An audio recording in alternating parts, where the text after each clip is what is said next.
Sweet.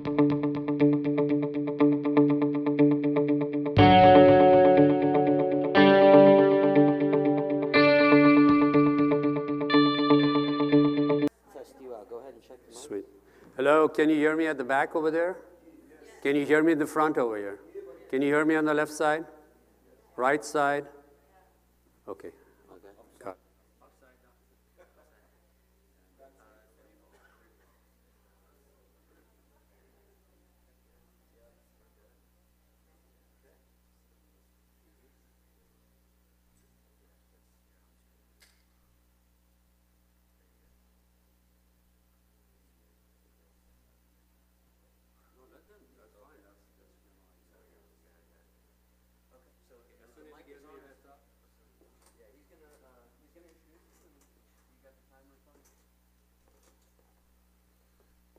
Good morning, everybody. My name's Afshan Irani. Thank you for joining us. Happy 4th of July, everybody. We'll do the USA chant later, Kairos. Please join me in welcoming Mobed Fariborz Shahzadi to talk about the Zoroastrian religion. Thank you. Thank you very much.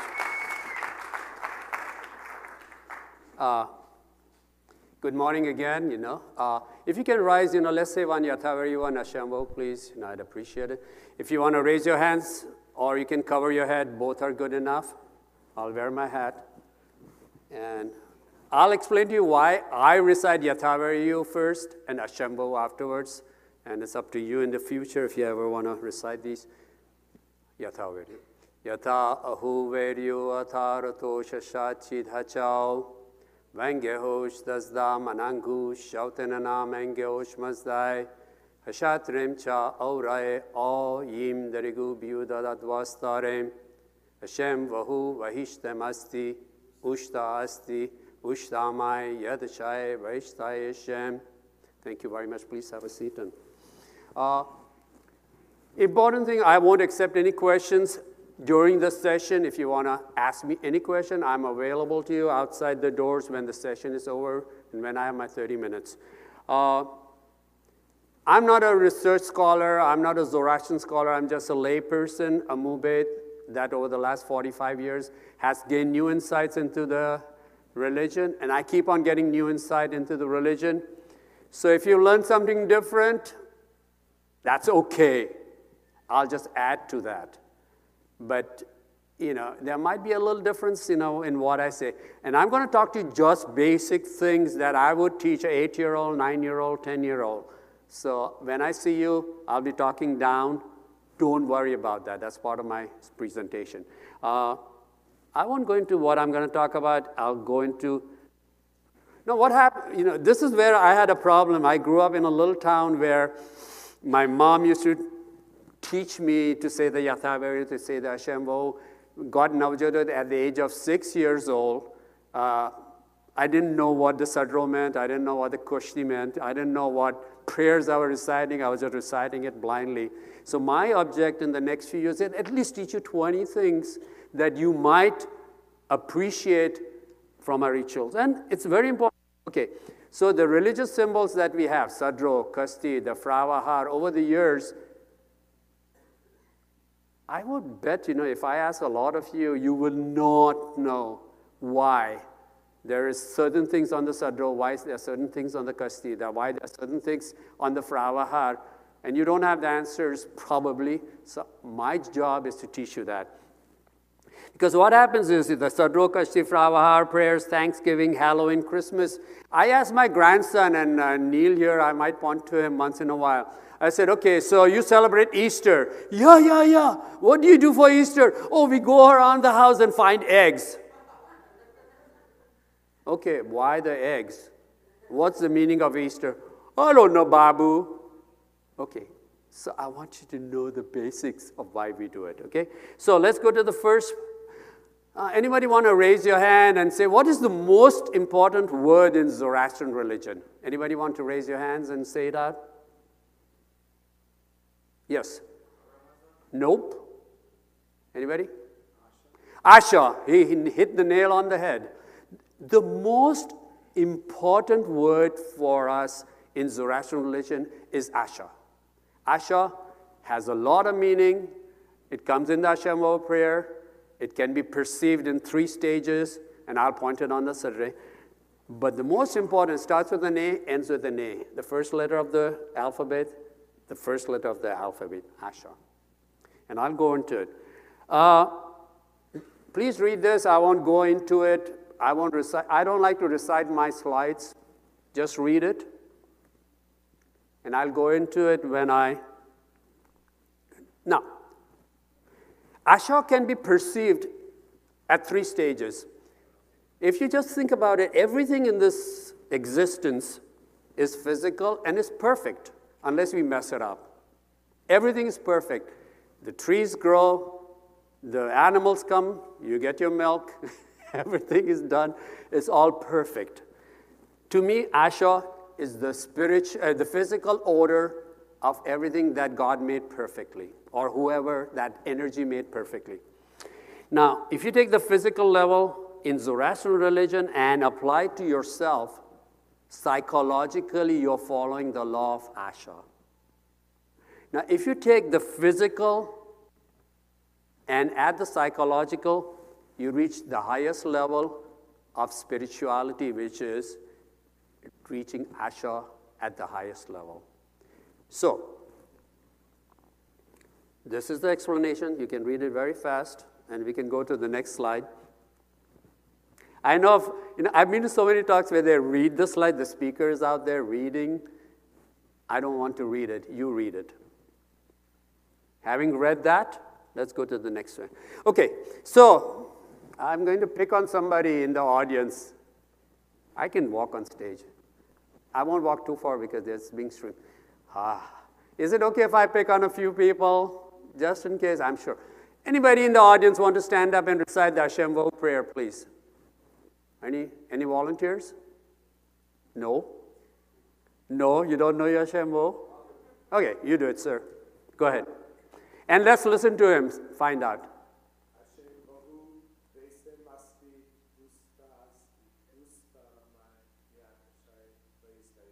Thank you, sir. Perfectly. Beautiful. All the 12 words were there. Now, I want to ask you a quick question. You said that prayer, okay? What was the first word of the Ashem Vohu prayer? Hey, you got it right. Give him a big hand. Hey. I'm also going to give him a little prize, Here. Yeah. Yeah. Now, listen, what is the last word of the same prayer? Did you know that? Did you really know that the Ashem Vohu prayer, the first word is the same as the last prayer? So I don't call it one prayer, a long prayer. No. The Ashem Vohu prayer starts with Ashem, and it's a circular prayer of 12 words going back to Ashem. How many verses are there in the Ashem Vohu prayer? Anybody? How many? Those are 12 words. How many verses? See, many of this, I didn't know when my mom, when we were in Nasik in 6, 7 years old after my Navjot, Mama would say, okay, before sleeping, you have to say the Ashem Vohu Atteberry Prayer. So we used to say, Ashem Vohu Veshtamasti Ushtasti Ushtamaya Rishaya Veshtai Hashem. Mom, can we go and sleep? No, you have to say Yatha. Okay, time to go to sleep.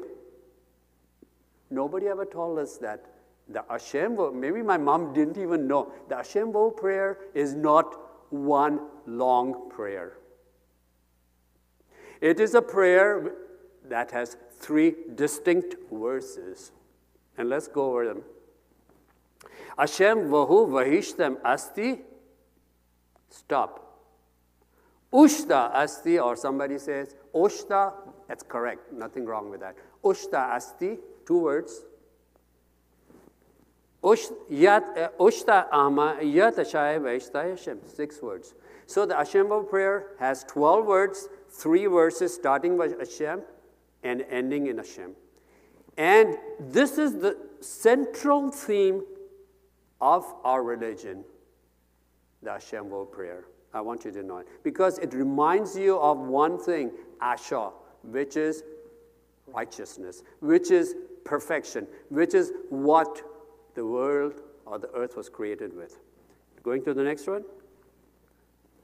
So what is the meaning of the first verse? Very, very fastly read the first verse, the second verse, and the third verse. Can you see, my friend? Very easy.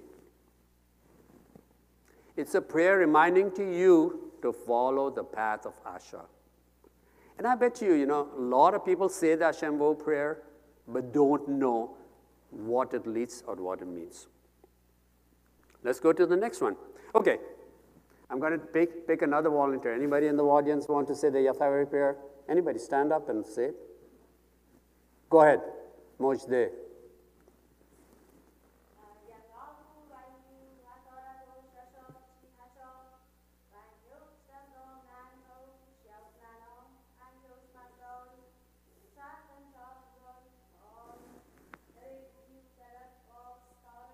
I love you. Thank you very much. Perfect. She said it perfect. All 20. How many words in the Yatha Ahu Vaeryu prayer? Anybody? 21 words in the Yatha Ahu Vaeryu prayer. How many verses in the Yatha Ahu Vaeryu prayer? 3. Everything is 3 or 7 in our religion, unfortunately. So if you hit a 3 or a 7, you got it right, usually. 21 words with 3 verses and 3 verses. The first verse is very... Now, the Yatha Ahu Vaeryu prayer is just as important as the Ashem Vohu prayer, and it is the foundation, again, of our religion. And this prayer has been around for a long time, and it is an autonomous prayer, and it's maintained as thing. But let's go to the first verse. Yatha Ahu Vaeryu, Ata Ratush, Ashat Chit Hacha. There's a mistake in the first verse. Ashat Chit were 2 separate words. Unfortunately, I made a mistake, and it's there. But the first line or the first verse of the Yatha Ahu Vaeryu prayer has 8 words. Yatha Ahu Vaeryu, Ata Ratush, Ashat Chit Hacha. The second verse has 6 words in it. Vangehosh, Dasda, Manang, Ku, Shautinanam, Engehosh Mazdai. So Manangu should be 1 word. Again, there's a mistake. I should change the slide next time I choose it. I didn't know that for a long time. I was saying it wrong, but now I can correct it because one of the Mubeds corrected me. So the first verse has Ashat Chit separately, and Manangu is 1 word. And the last verse, Khashat Remcha Auraya Yimderigu Biudadatwastarim, are 7 words. So Yatha Ahu Vaeryu is not 1 long prayer. It is 3 verses, and she said it right. You pause at Hacha, you pause at Mazdai, and you end at Vastaran. So let's read the meaning of it.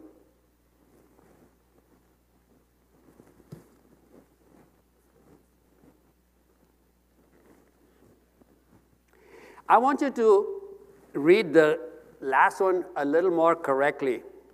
Therefore, a person must be a judge for himself and herself and select the path of Asha and is responsible for all actions thereof. This is a very important part of the first verse of the Yatha Ahu Vaeryu, because it reminds you, your parents are not responsible for you. Your grandparents are not responsible for your actions. You yourself are responsible for all your actions and everything you do. Let's go to the second verse. Now, the second verse is very important with 1 word that I'd like to point out to you. Who wears the Sedreh and Koshti in this group? Raise your hands. Oh, a lot of people wear Sedreh Koshti. So good. Then I'll be spending time with you. And when you say your Sedreh Koshti prayer, the lights are a little bright, so when you say the Sedreh Koshti prayer, when do you tie the first knot on the first Yatha Ahu Vaeryu? With what word? Shautinanam. So this is something else. Why do we say, why do we tie the first knot? Why not at some other word? When we say and tie the first knot of the Koshti with the word Shautinanam, that means I will achieve, I will abide by, I will follow. And that is important for you. So remember, when we do it, Know why Shotananam is an important prayer in Yatha Ahu Vaeryu, the first Yatha Ahu Vaeryu when you tie the Koshti. When you tie the Koshti or the Koshti, the second time in the same knot, we say the same Yatha Ahu Vaeryu. Yatha Ahu Vaeryu Atha Ratu Shashachit Hacha Vengehosh Dazda Manangu Shotananam. We tie the same knot and complete it. This is a knot of promise. This is a knot of achievement, saying that I will abide by the philosophy or the meaning of the second verse of the Yatha Ahu Vaeryu. The San Jose Daramir has been, Sacramento Daramir, the San Jose Daramir, the California Zoroastrian Center Daramir, even the ZAC, and a lot of Daramirs throughout the United States and the world are always sponsored by people who give charity, who say, okay, here's $100,000. The Hong Kong Association and Macau Association sends $100,000, $200,000. It all comes from the third verse of the Yatha Ahu Vaeryu. Kashatremcha auraya a yim deregu biu dadat vastarem. 21 words, 7 words in the last this thing. Whoever helps the needy shall receive powers of heaven and earth from Avram as the God. And the idea behind donating money or offering charity, I'm coming here, I don't take any charge. Did I charge you anything, my John? Did I even send you an expense report saying I traveled 60 miles? No. Thank you so much, I love it. And I hope you don't charge me for that. So that charity is based on that principle. Me coming for you, preparing this few minutes of work, is for a charity that I'm going to give you, hoping that I'll get the powers of heaven and earth. That's the Yatha Ahu Vaeryu. Let's go to the next slide. Oh, just to make sure everybody's paying attention. What is it? Is this a young woman or an old man? Are you with me at this session? Are you with me? It's both, okay? It's just both. Okay, let's go to the, I'm going to ask, I like to make it, I like to ask, anybody want to say, what are our Zoroastrian scriptures? The Muslims have the Quran, Christians have the Bible, Jews have the Torah. What do Zoroastrians have? Anybody want to come out and say it? What do we have? What are our scriptures? Wrong. Okay, it's part of it. Korde Avasta is correct. But it's part of it. Anybody else? Part of it. Anybody else? Zend Avasta, no, that's a language. Anybody? Huh? Vandida, no, it's part of it. Anyway, what is our main scripture, the main body of the scriptures? It's very important that you know it, teach your children, learn for yourself. I didn't know that for the longest time.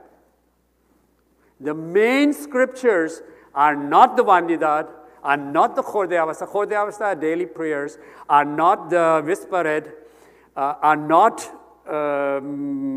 anything else? Gathas? No. Our main prayers are called Yasna. Our main prayers are the scriptures, and everything else is derived from the Yasnas. And I'll go over it very fast.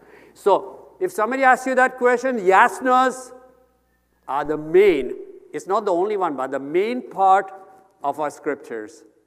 So let's go into Yasna. Very important for you to know, Yasnas have 72 chapters. And of those 72 chapters, 17 chapters belong to the words and the poems and the teachings of our prophet Zarathustra. And I'll show you how they're located. So there are 17 chapters in the Yasnas, which are our main scriptures, where the Gathas are intertwined. And so if somebody asks me in the Yasna Mobed, where is our Gathas, which we are supposed to be treating as our main teachings in life? Okay, let's look at them. Okay, oh, this is very interesting for you. I didn't know this. For years and years and years and years and years, till the 1800s, we didn't know where the Gathas were. Honestly, you are so lucky that now you have the Gathas separated. You're so lucky. But in the 1800s or before that, they used to say the Yasna, they used to say the Visperet, they used to say the Vendidats, till some dude, the gentleman, Martin Hogue, he came out and he separated the Gathas. And how come he separated it? Because the Gathas are so unique and different and so perfect. Absolutely perfect verses. So they said, something is right over here. Let me separate these from the Yasnas. And he did. But later on in the 1900s, there was a person, Wilson, who cleaned out the Gathas in the present form today. And if you have a few minutes, if I don't get the blackboard, we'll go into a few of the things that you know. Okay, so the Yasna prayers have 72 chapters. Very important. And when we come to Fra-Vahar, I'll show you, where 72 come in. When we come to the Koshti, if we have time, I'll show you where 72 comes in handy. Chapters 1 of the Yasna prayers all the way to 27 are regular prayers and explanations of the prayers. Starting chapter 28, 29, 30, 31, 32, 33, and 34. These 7 chapters is the first Gatha, Aunavaiti Gatha, Aunavat Gatha. Then the second Gatha comes in between at chapter 43, 44, 45, 46. 4 chapters in the Ushtavaiti Gatha, Ushtavaiti Gatha. The third Gatha, 47, 48, 49, 50, the chapters of the Yasna prayers. That is the the third Gatha. The fourth Gatha is only 1 chapter, 51. And the fifth Gatha is chapter 53 in the Yasna prayers. 53 is very unique for me. I'm a Mobed. I perform 10, 12 marriages, gavas a year on average. Some years there are more, some years there are less. And once a year, twice a year, they ask me to pray the sections of the 53 Gathas. The 53rd Gatha is very interesting because this is where Ashu Zarathustra has a prayer which he uses to perform the wedding ceremony of his daughter. So to me, chapter 53 is a very important one. I want you to know it. Interesting for you. I didn't know all of this. I learned it. I'm sharing this with you. So this is one of the things that you need to know about a religion. Okay, so let me go back. You said the Yatha Ahu Prayer, and my friend always said the Ashem Vohu prayer. Where do you find the Yatha Ahu Vaeryu and Ashem Vohu prayer? Any guesses? Sir? Chapter 20. You read it, I know. But okay. The reason when I told you to stand at the beginning of my session and I said, let's start with the Yatha Ahu Vaeryu prayer first, and then the Ashem Vohu prayer, and one each, is because of the Gathas and the prelude to the Gathas. So let's go over it. The prelude to the Gathas, before the Gathas start, chapter 27, verse 13, is the Yatha Ahu Vaeryu prayer. Very interesting. If you look at Yasna prayers, it'll be there. Chapter 27, verse 14, is the Ashem Vohu prayer.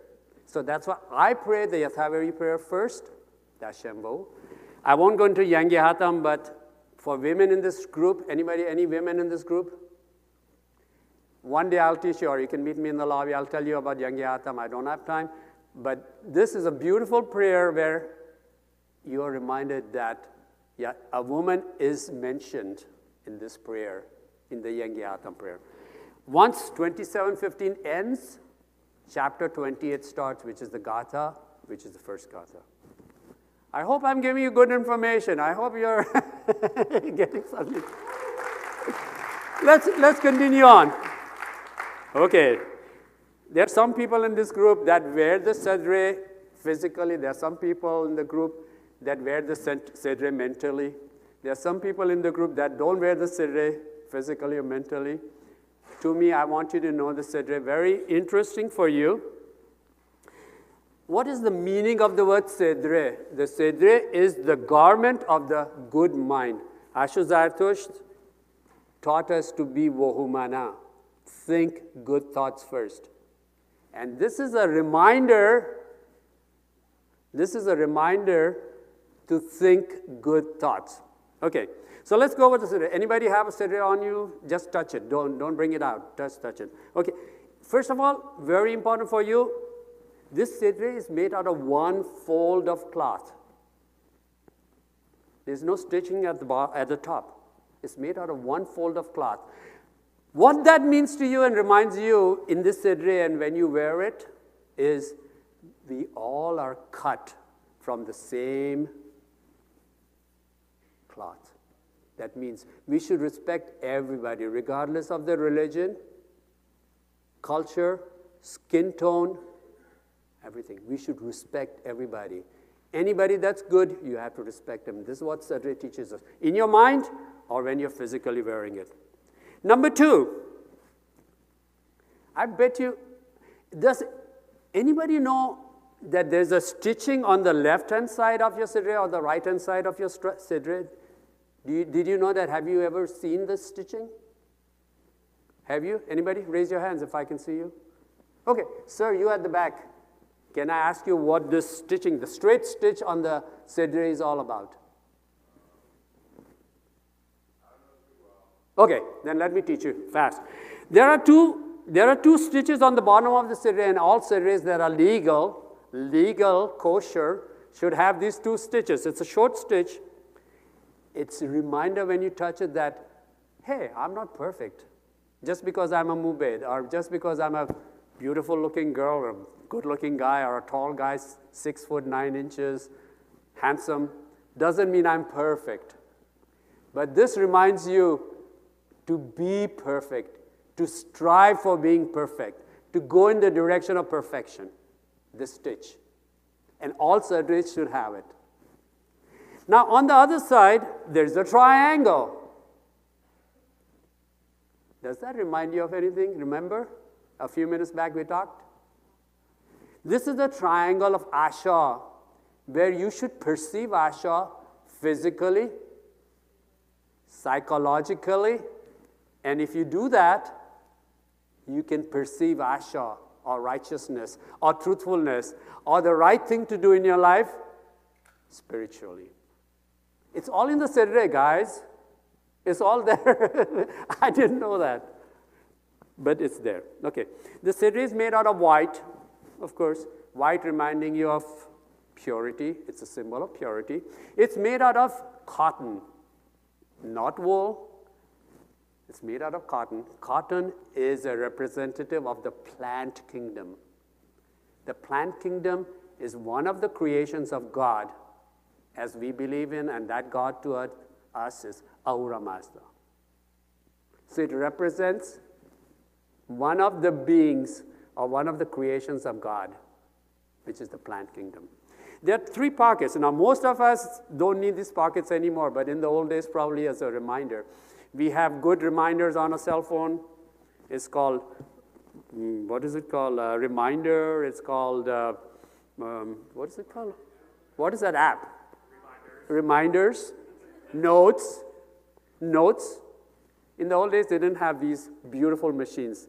Thanks to somebody I know in this audience who hooked me on. I had a Palm Pilot for the longest time, and I loved it to death.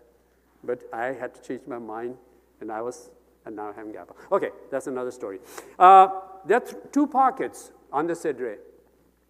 The pocket at the back and the pocket in the front. Think of it as little lists or reminders or notes you make. So before you sleep at night, okay, take a little note, a mental note, a physical note, or touch your Sedreh and say, hey, tomorrow I'm going to be a better person than I am today or I was yesterday or the day before. At the end of the day, when you remind yourself of this pocket where you're going to keep that little note, a mental note, next evening, just before you sleep, check off. Did I do this? Did I think good thoughts? Did I say good words? Did I do good deeds? And if you did, check them off and put it in the pocket in front. That's Sedreh and significance. One other significance that I feel is very interesting is the Sedreh has 3 sides to it. The rear side, the front side, and you, the present. So with the Sedreh, think of what you did and what did you learn from yesterday. Live the right life or the righteous life today, and tomorrow be a better person. So these are the 3 sides of the Sedreh. I don't think I need to show you slides, but I can quickly go over the slides.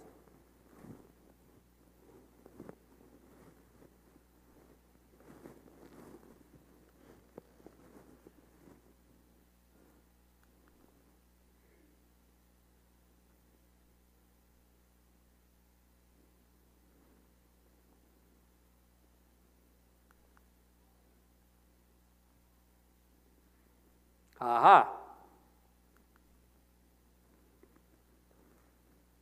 You guys, what do you think it is? If you're thinking anything else than a book, shame on you. Naughty, naughty. Okay, let's go to the Koshti. No, very famous. The Koshti or Koshti, it's called the girdle. This is again a reminder to make you live the good life, which is the life of Asha.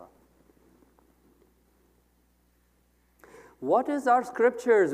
Which is the main part of the scriptures? Do you remember that, anybody? Again, wrong. Yasna. Very easy to remember. Yes, no. Yes, no. Yasna. Okay. So there are these sweet people in Yaz in the olden days and now still in India. They weave these Koshtis, which are now so expensive for you. They weave this. Guess what they start out with? 72 strands of wool. Not 71, not 73, not 24, not 12, not 11. They start with 72 strands of wool, and they start weaving this Koshti. Why 72? To remind you of the 72 chapters of our Yasna prayers, which incorporate the Gathas in 17 chapters. When they start intertwining this 72 strands of wool, now why wool? Why not cotton? Why not anything else? Easy. Wool comes from sheep, which is a creation of Ahura Mazda, which is the animal kingdom. So when we wear this, we thank Ahura Mazda, or God, to give us the animal kingdom, without which, gosh, I'm a steak eater. I'd miss my steaks, without the animal kingdom. So I thank Koshti when I wear. I thank you for giving me the steaks every few months, or few days, or few weeks. Okay, 72 strands of this thing. Now, I wear it around me 3 times. Remember, you guys? 1, 2, and 3. Very easy to remember the 3 principles. We teach our children, we teach ourselves, our parents taught us. You go anywhere in a Zarathustra monument, they have it. It says, good thoughts, good words in that sequence, and good deeds or good actions. So when you try to, we say good thoughts, humata, huchta, and havreshta. Now, when we take the Koshti, and we say, I told you about Shot and Anam. It's a Yatha Ahu Vaeryu prayer. We say the Yatha Ahu Vaeryu on Shot and Anam. We do the first knot. We do the second knot. When we go to the back, we say a prayer. It's called the Ashem Vohu prayer. Again, reminding you of the Ashem Vohu prayer, which is very simple. The Ashem Vohu prayer something reminds you of God has given you one secret to happiness. And what is that? Being truthful to yourself and to others. And if you achieve the level of truthfulness, Asha, you'll get happiness in your life. However, Ashem Vohu says, don't do it because my mom, sometimes my mom used to make me do things. And say, okay, If you do this, you will. No, Ashem Vohu doesn't call that. Ashem Vohu says, do it for the right reasons. You don't have to be paid for it. You'll get the rewards when you follow the path of Asha. Okay, Ashem Vohu, continuing. We try it around. Now, there are 6 tassels at the end, which I bet you a lot of people don't know. How many tassels on each end? Anybody? 3 on each end. There are 3 tassels on each end. Together, they make 6. How are we doing time-wise? You doing okay? Okay. So, there are 6 tassels. Now, in the olden days, I didn't know this, honestly. I didn't know. I learned it from one of the Mobeds.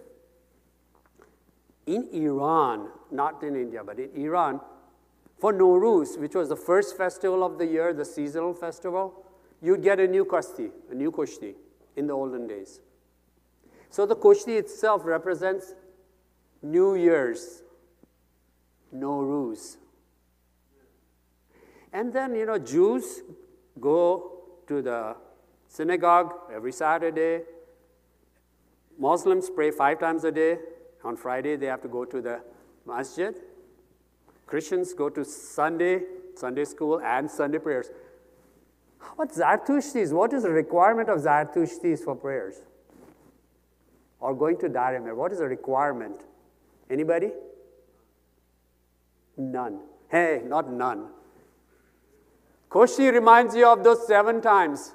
Nowruz, and there are 6 tassels at each end, representing the 6 seasonal festivals of the Gahanbars. And if you go to CZC, if you go to Zak, if you go to any Zoroastrian Darimir, these are the Nowruz, and 6 times Navroj, and 6 times are the 6 Gahanbars when most people collect together. So the 6 Gahanbars. Now in the olden days, one Mobed told me, which I learned from him, they used to give a new Koshti for Nowruz, and then every Gahanbar you attend, you to put a knot on it, on the end, on the 3 tassels on each end, reminding you, hey, I attended the first Gahanbar, second knot doesn't have a knot. Oh, shucks, I missed the second Gahanbar. Third one, I want to make sure I attend. 4th one, 5th one, and 6th one. So these are the 6 tassels at each end. Okay, one last thing on this is very unusual, but let's. How many words in the Ashem Vohu prayer? 12, right? How many Gahanbars do you have? 6. If you multiply 12 by 6, what do you get? How many strands in the Ashem Vohu, in the Koshti? Oh, we all mathematicians. Okay. So this is the Koshti prayer. The Koshti. Oh, sorry. Since we are being streamed live worldwide, I'm going to put this on so people understand.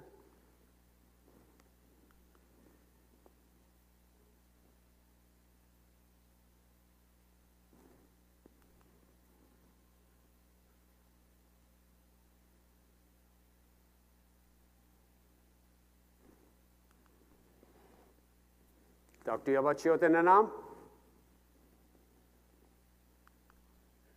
Oh, let's go to the next symbol. Let me ask you right off the, who is not wearing a Fra-Vahar in this group? Okay, who's wearing a Fra-Vahar? I hope you know the meanings of the Fra-Vahars. People always, if you wear it, people ask you, what is the answer you give? Easiest answer is my guardian angel. That's the best way, instead of explaining the whole thing. Unless they are really interested in this case, you'll explain to him about the Fra-Vahar. Fra-Vahar is a very, now a lot of people say Farohar. It's okay to say that, but the correct avastha pronunciation of this symbol is Fra means forward. Fra means forward. Vahar is a force that pushes you forward in your life. Fra-Vahar is a force that takes you to the next level, to makes you a better person, to makes you a more righteous person. Fra-Vahar is a force that pulls you towards Asha. Oh, let me look at you guys again, since the light is shining right in my face. Now you see the wings over here, these wings. How many feathers are in these wings? Anybody want to make a guess? Why? Why 72? Reminding you of the 72 chapters of our Yasna prayers, our main prayers that are in the Yasnas, 70 chapters. Okay, now I've been to congresses where people actually have fist fights on where the face of the Fra-Vahar should point.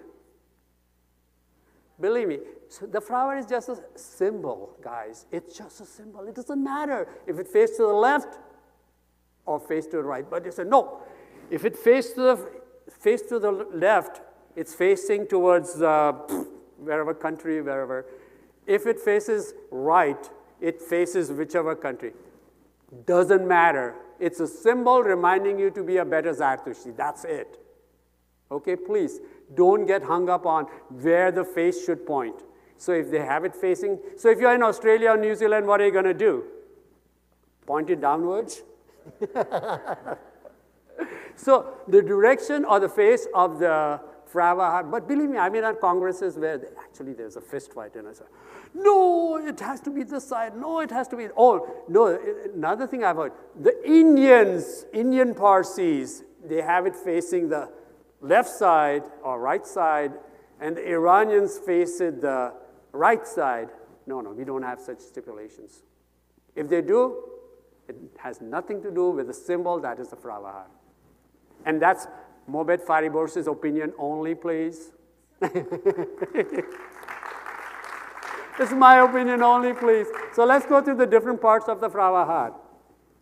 See, I say it correct. And please don't call it Ashem Vohu.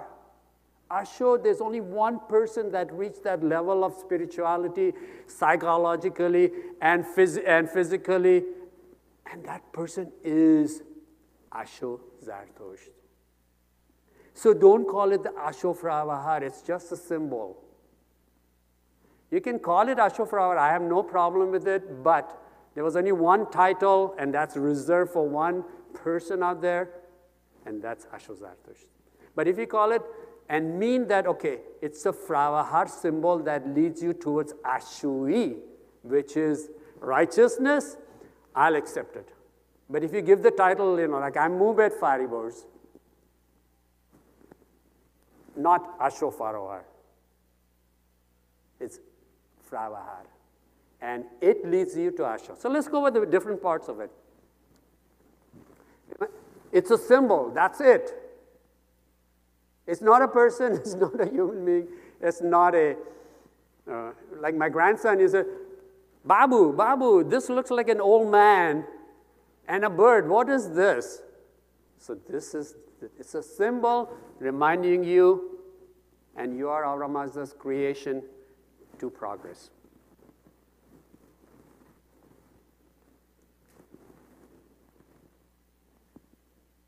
Okay? Pulling or carrying force is very important. Let's go to the next one. Okay, let's go. Wings. Remember the wings? Oh, I don't want to. Let's go. You see these 3 wings over here? 3 levels, 1, 2, 3, in flight, reminding you to be away from bad thoughts, bad words, and bad deeds. Taking you away from that and taking you towards Asha, which is righteousness. Okay. The ring in the hand.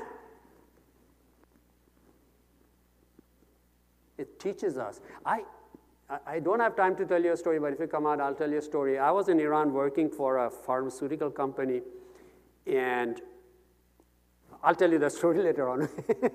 Long story. But once you keep a promise, you better make sure you keep it. Once you make a promise, make sure you keep it. That's a ring of promise. It's a ring of promise to be a better Zarathustra. It's a ring of promise to make a commitment. Got it? The picture is of an old guy. I don't know why some people complain and girls come to me and say, how come there's not a woman? Women can be wise too. I don't know. You can put a woman's face in front. I have no problem with that. So far as it designates, that's a wise person, because wisdom will take you towards righteousness. There's a ring in the middle of there are a lot of meanings to it. Some people give meaning that soul, the soul that we have, that leaves your body on the fourth morning when somebody dies according to ritual, is eternal. Or there are other meanings. So let's go through it. To me, that's not as important. To me, the other two tassels at the bottom are very important. We have the good mind, which takes us to doing the right things. The good mind principle is in the two tassels on each end. But I have a problem with these two tassels unless it's just a symbol. But the size and the equalness of the two are objectionable to me, but that's just Mobed Fariborz.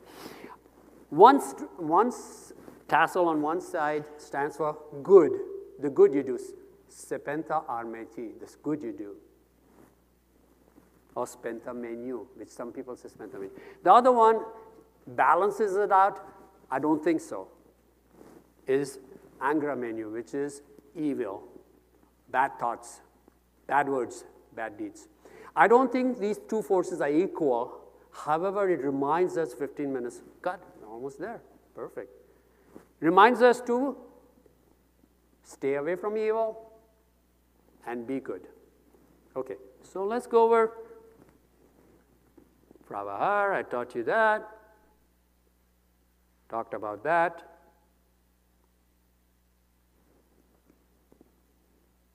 Talk to you about this.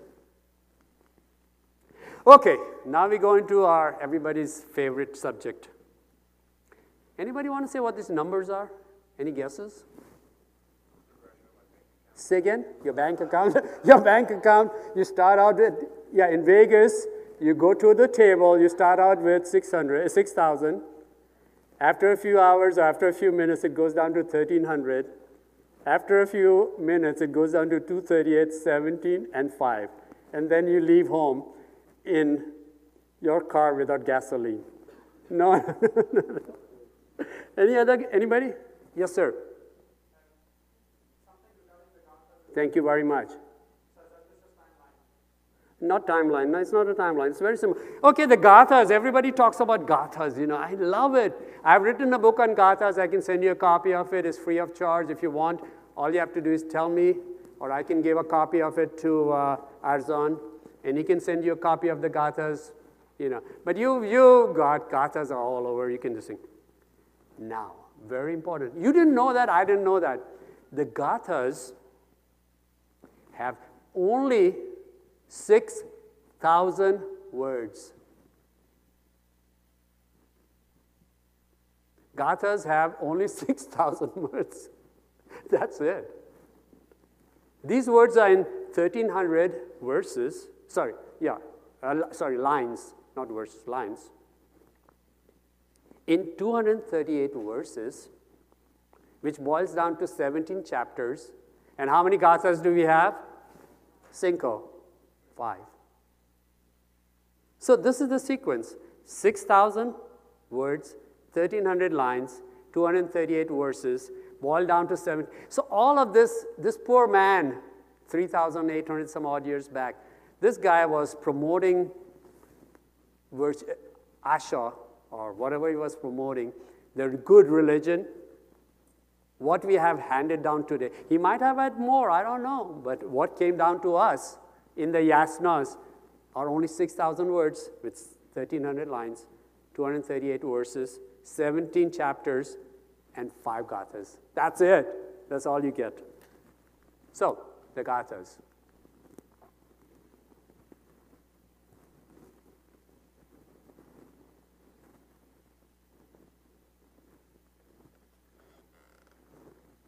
Got it? Now, I feel that Martin Hogue and those guys, Wilson, they could separate the Gathas from the Yasnas because they're so perfect. They're so perfect. The rhythm is perfect. The syllables are just lined up so perfectly that they were different than what the other prayers or other Mobeds were adding in the Yasna prayers. And they stood out. And that's why I think that's my guess, because they are perfect in the Gathas. So I told you where the Gathas are in the Yasna prayers. 7 chapters, starting 28 to 34. Chapter 27, the last 3 verses of chapter 77 is Yatha Ahu Vaeryu, Ashem Vohu. In that sequence, when you say it. I say all 3. I say Yangi Atam too, but it's too long, and people want to eat dinner. Whenever I go for dinner or lunch, I make them pray Yatha Ahu Vaeryu, Ashem Vohu at least. Okay? I've told you where the chapters are. Now, I've told you this again. I'm doing it for the camera. Does anybody know what the meaning of the Ahunavaiti Gatha, Oshtavaiti Gatha, Sepantamaiti Gatha? Oh, yeah, perfect. Oh, more than enough. Those 5, what is the meaning? Have you ever thought there is a meaning attached to that name?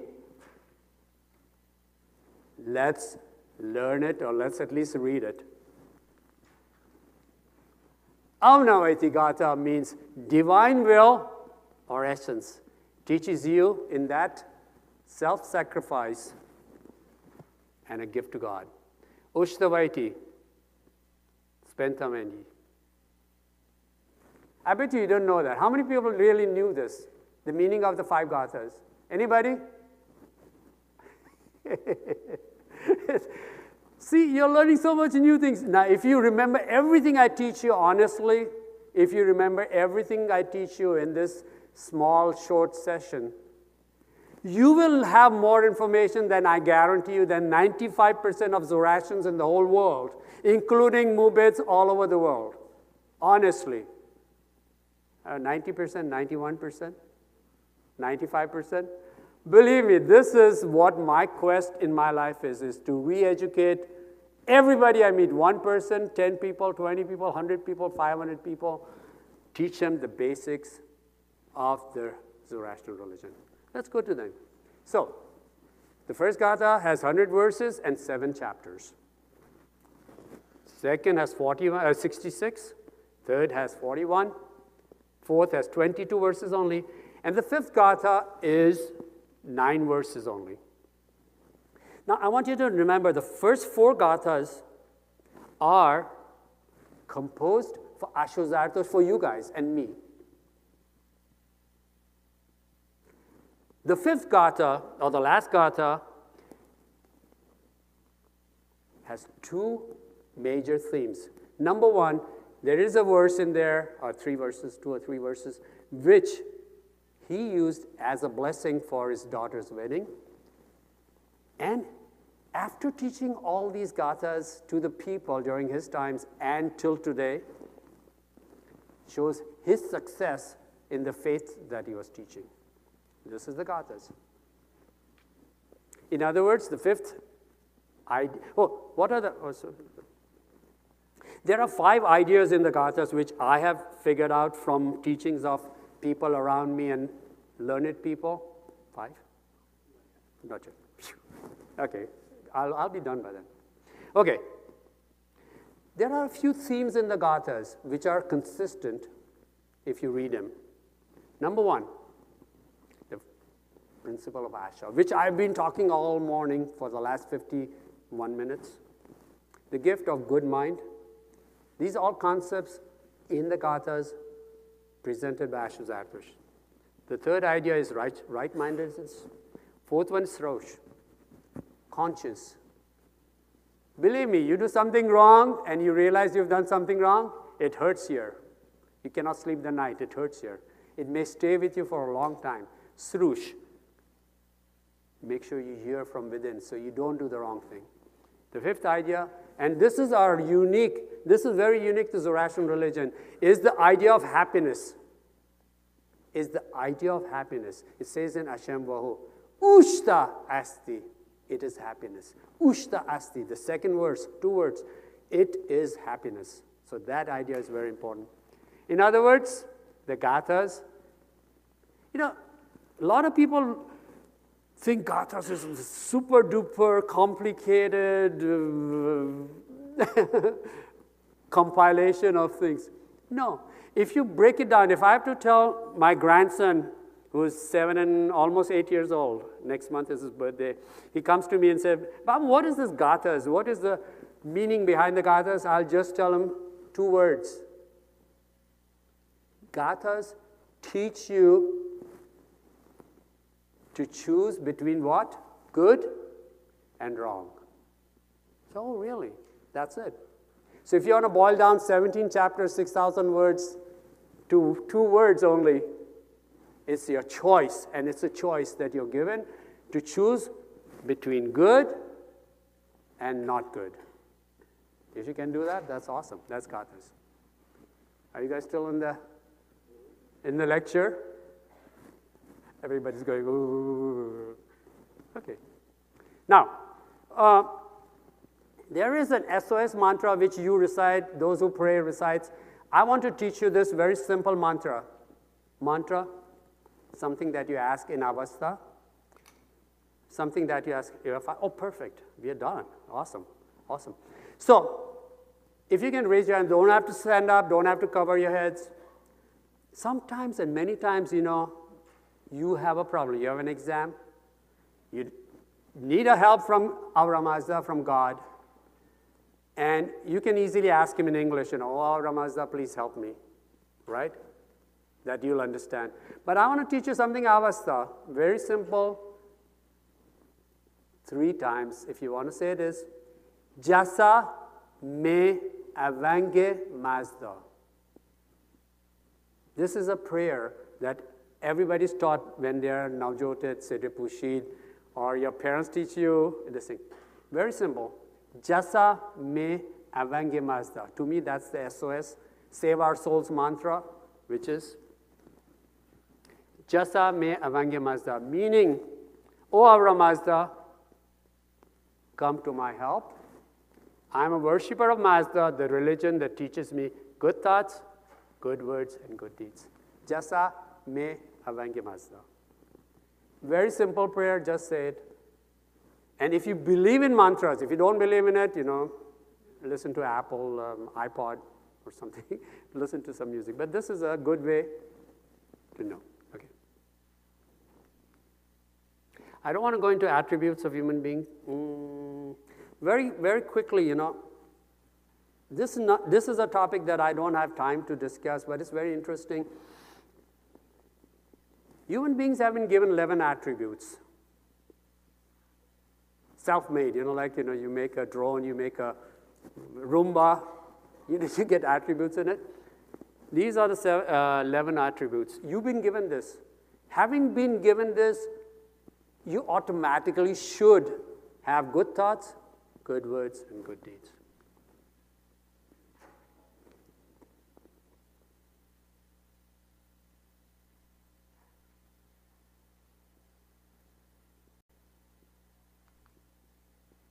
Okay, everybody knows, and we have 3 more minutes left, the 3 minutes, 3 divine principles. I don't stop there. You know the 3 divine principles. Good thoughts, good words, good deeds. Now, Mobed Fariborz only, please. Mobed Fariborz only him. I've taken it one step further. What we think, we become. So ask yourself, what your good thoughts? They'll become good words. What your good words, they'll become good actions. What your good actions, they'll become good habits. What your good habits, they'll become good character. I've added this myself. Mobed Fariborz, okay? I don't want to defile their religion. I don't want to defile your 3 principles. What your good character, they'll become you, your destiny. So you ask yourself in everything you do, including attend this youth congress, how will you become a better person? Sir? I'm done. Okay, I am Mobed Fariborz.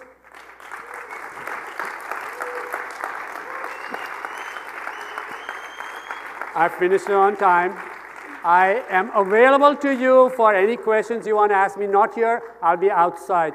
Because every time I've opened myself up to questions in a group like this, controversial questions don't need an answer that can be shared with everybody. So If you have any questions on anything, if you need the Amnavati Gatha, I have the book available or digitally. If you need how to prepare for Sedreh Pushi, I have it available. I have a ton of things, public domain PDF files, I can give it to you. Those are all available to you. With that, thank you. I love you so much.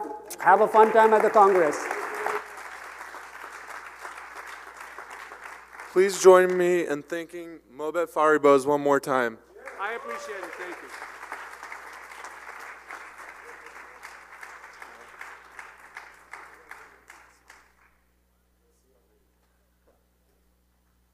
Take care. Have fun. Have fun.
stories that you've experienced, but also of the people that you've experienced it with.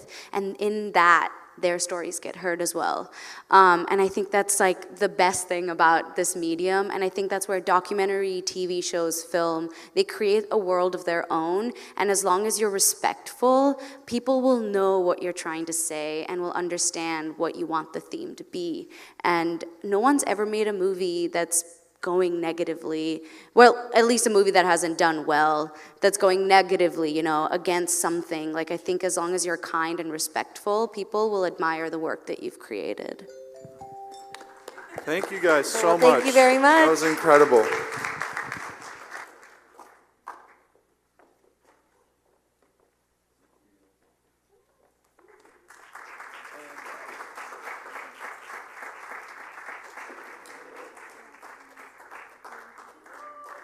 Another round of applause.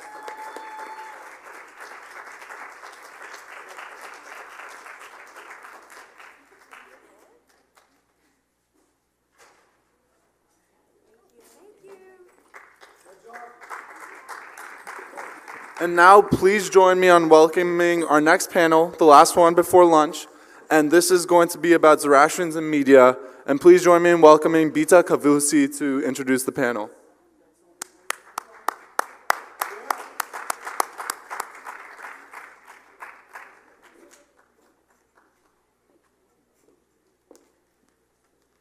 Okay. Good afternoon, everybody. Thank you so much for being here. I know it's a little late for a lot of people, and people are really keen on heading out. So again, thank you for staying this long. And I also want to give a huge thank you to all of our panelists. They're very busy people, like actors, actress, works for MPAC, which you'll hear all about very soon. So really grateful to them, and again to all of you for staying this long and for being the ones who made this Congress possible. So first, to introduce Behzad Dabu. He is an actor, producer, and activist based in Los Angeles. He's worked extensively on stage at some of the best theaters in the country and is a proud company member at Timeline Theater Company. He originated the role of Ahmed in Samsara at Victory Gardens Theater, for which he was nominated for a Jeff Award Best Actor. He also originated the role of Abe in the Pulitzer Prize-winning and Tony-nominated play Disgraced. On screen, you can see him as Simon Drake in How to Get Away with Murder on ABC, as Amir on the Showtime series The Kai, and on Disney's The Lion Guard. Behzad strives to be a strong advocate for social justice and equality, particularly in regards to representation in the arts and media. He serves on the board of trustees for the Free Reentry Program and is a founding member of the Chicago Inclusion Project. Please welcome Behzad Dabu to the stage.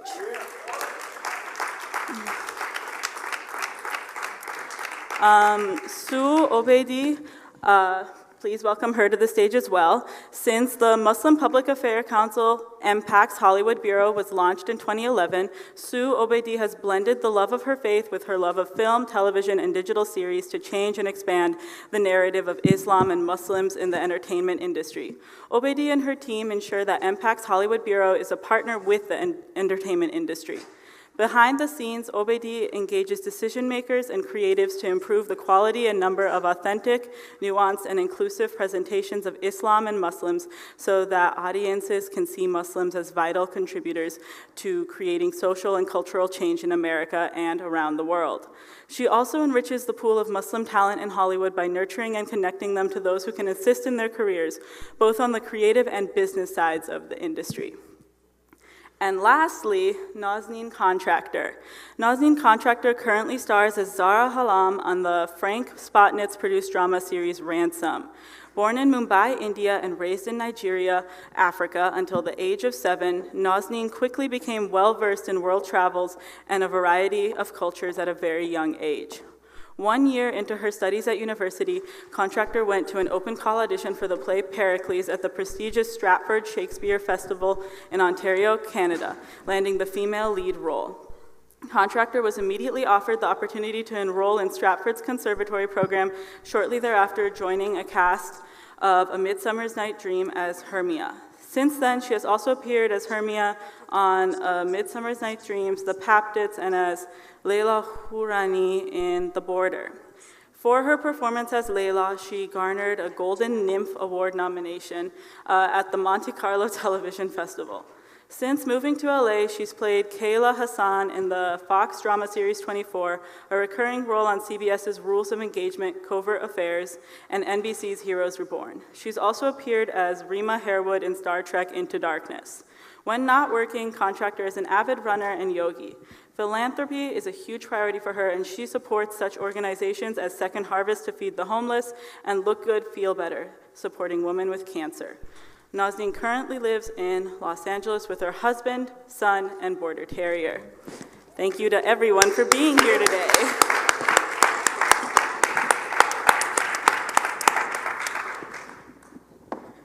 Okay, so first things first, Behzad and Nazneen. How has your experience as a Zoroastrian who is unapologetic about your faith impacted your experience in media? And how have you balanced the tenets of your faith with representation? Me first? Yeah. I don't think, this is weird to say at like a Zoroastrian World Conference, but I don't think Hollywood knows what we are or that we exist, for the most part. I think, me personally, I get lumped into this miscellaneous brown. Whether that's, oh, he's Arab, oh, he's Middle Eastern, oh, he's Indian, oh, he's South Asian, oh, it's all the same thing. Hindu, Muslim, whatever you just said starts with a Z, cool. I think it gets lumped in as just brown in Hollywood right now. I'm working to change that through speaking up and education and creating opportunities for characters to actually speak about their heritage so that audiences, millions of homes at a time, can hear, oh, what is that? And hopefully it sparks a Google search, or hopefully it sparks something for them to research deeper. I'm actually working on creating a television show that features Zoroastrians, a Zoroastrian family. So that type of thing can help, but as of right now, I don't think people are like, oh, Behzad, the Zoroastrian guy. I think it's, oh, Behzad, the brown guy. I agree with that. But for me, I find that, yes, I go out for all different types of roles. You know, some written to be Middle Eastern, Indian, Syrian, some written to be anything, nondescript. But for me, I've actually found it to be a great way to open a door, talking about my religion and my faith, because my last name is Contractor. So 50% of the time I'm in an audition, and they'll ask me about my last name, and I'll tell them I'm a Zoroastrian, I'll explain the faith, and then I'll give them the history of why I have a British last name, or it happens after I get the job. And for the most part, I'd say 99% of the time, the producers are incredibly receptive to this because it's something they didn't know about or kind of heard about or know about Das Book Zarathustra or something, you know, and they feel very informed. And then when I say, you know, there's like 150,000 of us left, they get very excited. So actually on Ransom, you know, I was written to play this woman, Zara Hallam. She married a white guy. She has 3 kids. And I told the producers in our meeting when I got cast, I was like, I'm actually a Parsi. And they're like, oh, great, we're going to make her a Parsi. And in season 2, I actually say I'm a Zoroastrian on screen and everything. So it was really wonderful the way they included that in. And I strive to make that happen more. And I tell people Zoroastrians can look like anything. We're such a like mix. We can really look like, people don't even believe that I'm Indian half the time or fully Indian, but you know, this is the case. So I try to educate people as much as I can. Of course, I'm an actor. I'm here to play a variety of roles. So am I only wanting to play a Zoroastrian, a Parsi? No, of course not. But when that opportunity comes up, I really want it to happen. And how do I balance the tenets of my faith? I really have to try and believe, you know, this industry is such a wild industry. It's like you just roll the dice every time you go to an audition. I have a family. I married an actor. Very unstable professionally. But I have to believe that, you know, there is a plan, a bigger plan, a higher plan. I believe in God, and I believe that, you know, if I practice my faith and I work hard and I put the energy in, that I will reap the rewards. So that's my answer. Mm. Yeah, of course.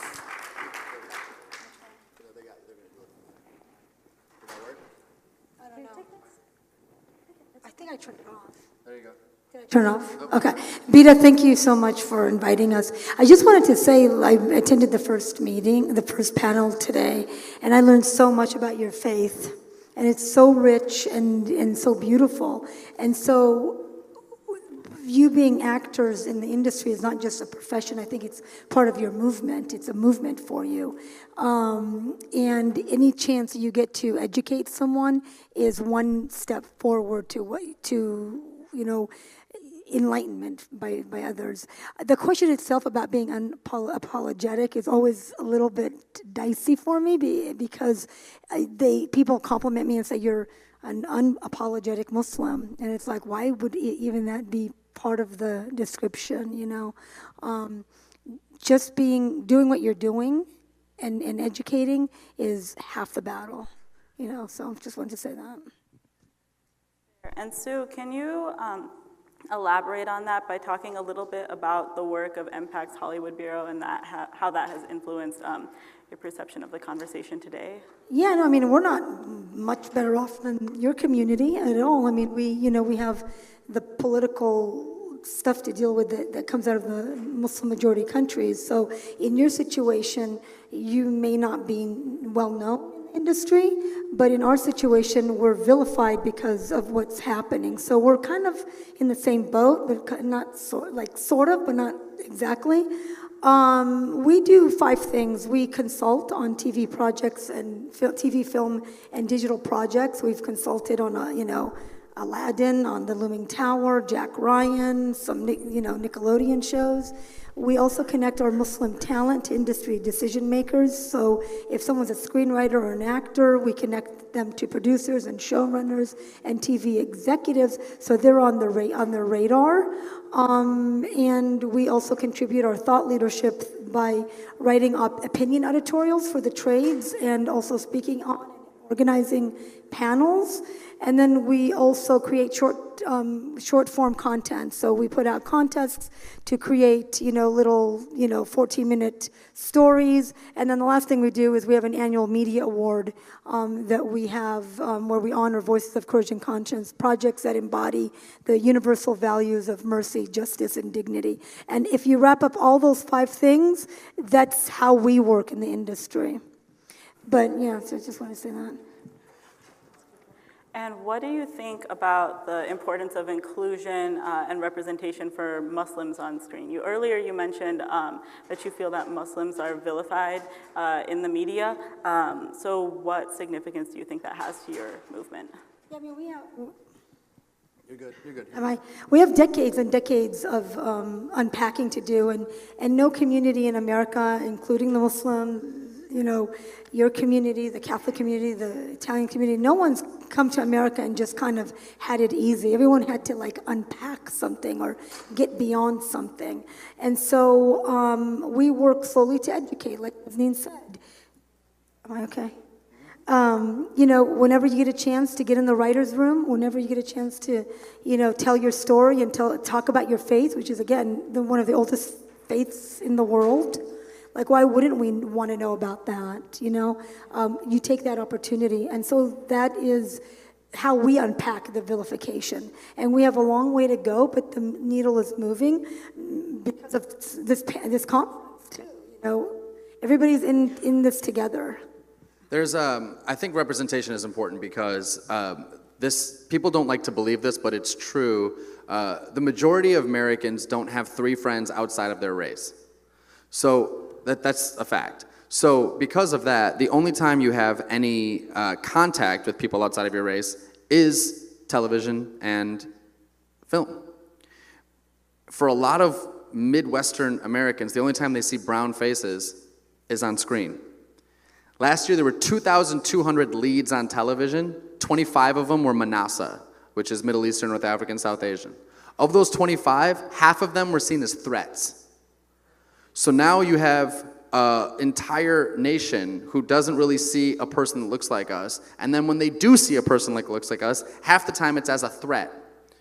So that stuff gets into the narrative and it seeps into the general prospect, which is why for me as an artist, what's important to me is representation super important to me because of that thing. And then because we're actors, we hang out and talk to directors and producers and executives and other actors, and these are the people that create these narratives. These are the people that are in power of making change. So just by talking to them even at lunch, even not about the thing. Hey, what are you? Oh, I'm a Zoroastrian. This is the history. This is what it stands for. These are the tenets. This is what we do. Hey, Freddie Mercury, baba, you know? And you do that. Just by doing that, you're planting this knowledge into people's heads who are the creative decision makers for what we see on television, which I think is important. You know, I'm very fortunate right now in my career where I can choose a little bit of what I want to play and what I want to go out for, and I've always been very conscious about portraying a positive image. Now, I rarely get to play the bad guy. Of course I want to play the bad guy. They're always the best roles anyways. But you know, a couple of times I have played the bad guy, but they've never necessarily been associated with my race or ethnicity. It's just like an evil femme fatale or whatever. But for the most part, I'm really lucky because I get to play very strong, conscious, forthright women on screen. And it's something that I feel very proud to represent. And you know, when I first came here and when I first started my career, I almost always had to work in an accent.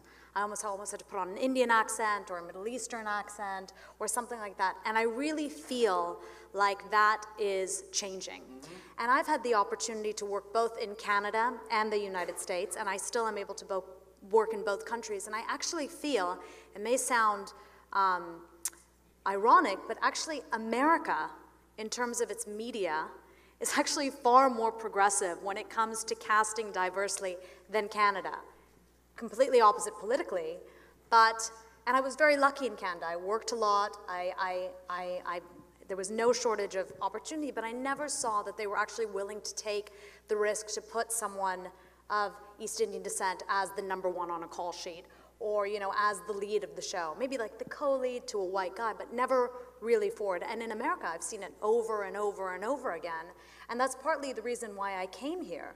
Because I knew as an actress, if I really wanted to grow and play the parts that I should be playing and wanted to play, it was more opportunity here. So having said that, I feel like there is a movement towards that. I also feel something that I've become aware of, I sort of fell into, was voiceover work. And I do 3 cartoons now. And in these 3 cartoons, I do a Stretch Armstrong cartoon where I speak like an American girl. Her name is Raya Dashti, and she's actually like a superhero in disguise. She's like a punk rock girl in high school, superhero by disguise, but she's Indian. Then on the Star Wars cartoon, I play an alien pirate, Sinara, and she speaks with a thick Middle Eastern accent, and she's a bad guy. And then on this Nickelodeon show called The Loud House, I play this girl named Ruby, and she kind of like talks like a Valley girl. I'd never seen the show, so I watched the episode, and I was like, they made me Indian. I couldn't even believe it, but it's that idea of representation and inclusion. Even though I may not sound like it or say anything about it, they really want to show that even in the world of animation. So I think that there is progress being made. And they tell me that. They're like, you know, we really wanted to cast someone authentic to this. Now, you know, specifically authentic, no, but they really wanted to show representation that way. And I think that it's a real golden time for that, and we just need to constantly push that and move forward with that and encourage writers and producers and create our own material that shows East Indians, Muslims, Syrians, Palestinians, Pakistanis in a positive, strong way. Because the media does a good enough job of painting them badly anyway, so we want to show the opposite. That's funny about cartoons. I also do a cartoon, and I play a lion, a cheetah actually, in the Lion Guard. And they changed the character's name to Azad after they spoke with me. And I mean, he's a cheetah, so I don't know if they've made him a brown cheetah, but he's a cheetah. Well, you guys have both talked a little bit now about how representation is increasing for folks of color in the media industry, but to what extent do you still see misrepresentation presented in the media, and what do you think are the dangers of that? So I hate to be a downer, but I'm gonna be a little bit of a downer. It is increasing in that there are more people of color on screen, but the percentage is actually not increasing at all since the early 90s. There's more television now. So there's more television, but the numbers are the same. It's still, America is 64, I know these numbers because I'm part of a nonprofit called the Chicago Inclusion Project, which seeks to level the playing field for women, people of color, and LGBTQ in the industry. So there was a USC Annenberg study which came out a year or two ago that said that the percentages of people of color on screen in leading roles is actually not different. And people might be saying, well, what about Dear White People and Insecure and Fresh Off the Boat and all these things, and Blackish? It's true, but there's actually just so much more content now, the percentages actually are the same. So that's still a danger in my opinion. And like Nazneen said, also I think the real growth is when I get to audition for the boyfriend or the doctor and not the brown boyfriend and the brown doctor. I'm not just being seen for Samir and Raj and Mr. Gupta, but I'm also being seen for the guy, just the guy, where you're auditioning all types, and that's happening a little more. So that's one thing. Yeah, then for the Muslim community, the inaccuracy results in vandalism of mosques and hate crimes and hate speeches and murder and what we saw in the country in New Zealand. Thank you. I mean that just comes from television can perpetuate hate very well, and it can also perpetuate love and good things and understanding. But the dangers of not presenting or representing or portraying a community, any community, correctly is misunderstanding, and misunderstanding can lead to a lot of bad things. And just on that, every time I have played a Muslim character, I really try to, and I've gotten in trouble for it. I really have. I played a Muslim character on a Canadian show called The Border. It was my first time being a series regular, and I thought, wow, they created this young rookie cop who's a language specialist. She spoke like 12 languages. She didn't wear a hijab. She was kind of wild, but she didn't drink, she didn't smoke. And they had an episode where I accidentally shoot like a bad guy, but it actually was like a 12-year-old kid, a little kid who was radicalized, and it really screws my character up emotionally. And so she goes to therapy, and they had written for me to say, I'm a Muslim, I was raised to be a good girl. And I looked at this line and I was like, why did you create this character? Why did you create this impassioned, funny, tough Muslim cop if you want her to say that? What do you mean she was raised to be a good girl? And then she said something like, and now I'm running around in heels with a gun. And I'm like, that is not what Islam is about. I'm not Islamic, but I can tell you in the research that I've done, it's a religion of love, it's a religion of equality. Muhammad's wife worked. You can't have me say this. It's my face. And I got a lot of pushback, and I got a lot of backlash, and I had to go above the producers' heads, and ultimately I got fired from that job. But I don't have any regrets, because I still wouldn't have wanted to say that, because I would not want to misrepresent. I think as an artist, you have a responsibility. And if they're going to make you play a Muslim or ask you to play a Muslim or ask you to do something, you have a responsibility to speak for that group or speak for that opinion of that group. And I thought, this is such a great opportunity. I am not going, and even my parents, when I told them that, they were like, what does that even mean? Don't say that. It's like, I know, no one's going to look at who wrote the episode or who produced the show. They're going to remember your face who said it. Yeah. And so I think that it's very important to speak up. And I've always been a big advocate of that on every show I'm on. I know my material really well, and I give notes. I give notes to the writers, I give notes to the producers, because if we're going to make something, let's make it the best we can make it. Yeah, I told my manager the same thing. He's a white man, and he's like, so are you saying you won't play bad guys? Or you won't play, and I was like, no, it's not that I won't play bad guys. I love playing the villain. But I'll play a bad guy if there's a reason why they're bad. If the reason why they're bad is that they're brown, that's when I don't want to play the guy. And a lot of times, Muslim, so bad. Muslim, so violent. That's what I won't play. I won't perpetuate that stereotype. I have played a bad guy before, but you see why. They took his land, they killed his family. I'm like, oh, okay, cool. He's bad because of a reason, right? Humans, it's a human reason versus bad because of skin color. That's the sort of line for me. Well, thank you.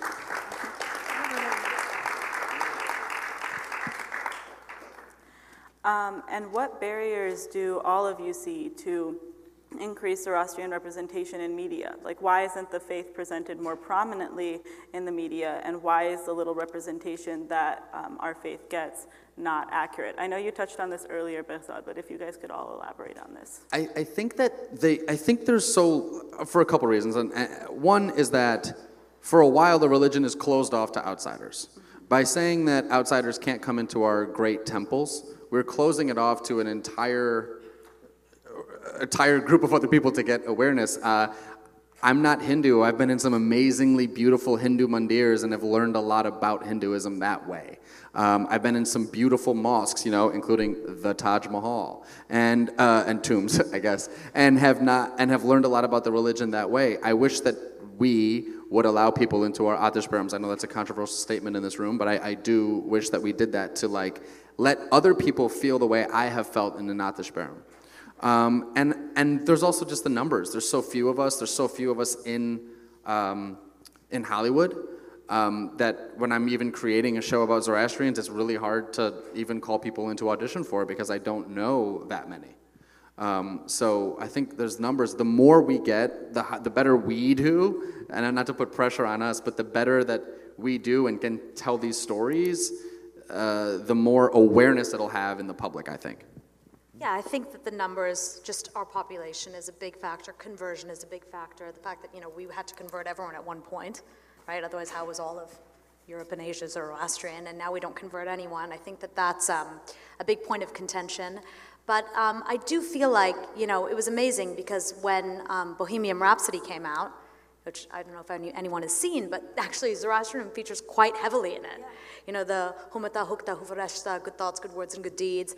And I had a bunch of people who knew me being like, hey, your religion is mentioned in movies. So that was, and there were no Zoroastrians involved in the making of that film. But they chose to bring that to light, and they chose to bring that to light of Freddie Mercury's life and his story. So I thought that was like a big leap, definitely, for the faith.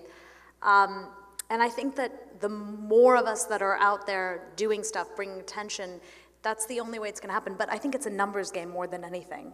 It really is. Like, yes, we can talk about, Zubin Mehta, we can talk about famous Zoroastrians, famous Parsis, but at the end of the day, there's just very few of us. So the ones that are there, we're doing our best. And the children that are currently in the arts right now, their parents need to encourage them to stay in it.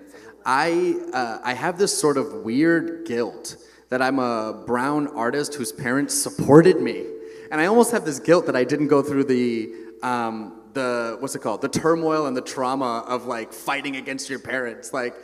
People always ask me what do your parents think about you being an actor? I'm like, they love it. They fly out for my shows and they wanted me to go to theater school. And it makes me feel almost like I didn't go through that struggle, that rite of passage of battling your parents to be an actor. And I didn't, but I do know a lot of my friends that did. And I actually have a few Zoroastrian friends who, wanted to be artists. One wanted to be a piano player and their parents really didn't support it.